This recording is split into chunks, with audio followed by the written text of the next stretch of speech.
Olá, jovens. Vamos à resolução de mais uma questão do simulado 16, questão 9. Uma questão adaptada do Enem. É uma questão que caiu na prova de matemática do Enem, mas faz menção à lei da gravitação universal de Isaac Newton, apresentando inclusive a expressão onde G é uma constante, a constante universal da gravitação, M1 e M2 as massas dos corpos que interagem gravitacionalmente, D a distância entre eles, distância entre seus centros de massa. Tem um esquema que representa a trajetória circular de 5 satélites de mesma massa orbitando a Terra. Olha, ele quer saber o gráfico que expressa a intensidade dessas forças sobre cada satélite. Se a gente analisar a expressão, a gente vê que M1 é a massa de um dos corpos, massa da Terra. M2 é a massa dos satélites. Ele diz que eles têm a mesma massa, ou seja, o numerador, M1, M2 vezes G, vai ser o mesmo para todos eles.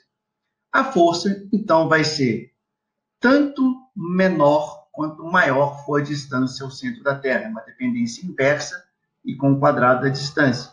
Então, o satélite E vai ser atraído por uma força maior, que vai ser maior do que a D, e D, por sua vez, vai ser maior que a C, e C, por sua vez, vai ser maior que a B, e B, por sua vez, vai ser maior que a A.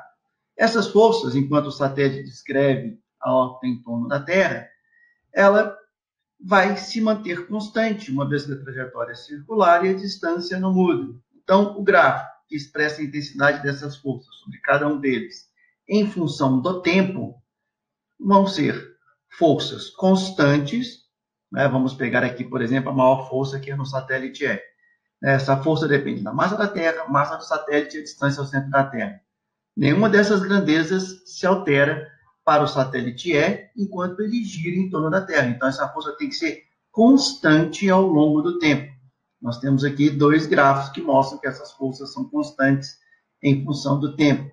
Porém, como o satélite E está mais próximo da Terra e a dependência é com o inverso da distância ao quadrado, a força feita sobre o satélite E vai ser maior do que sobre o D, do que sobre o C, do que sobre o B e sobre o A, ou seja, em ordem decrescente, força do E tem que ser maior que do D, maior que do C, maior que do B, maior que do A, e essas forças constantes ao longo do tempo, uma vez que a distância ao centro da Terra não muda. É o que está ilustrado aqui na letra B. Fiquem atentos que o gráfico é em função do tempo, não é função de distância nem nada. Então, ao longo do tempo, as forças não se alteram, cada um com o seu valor.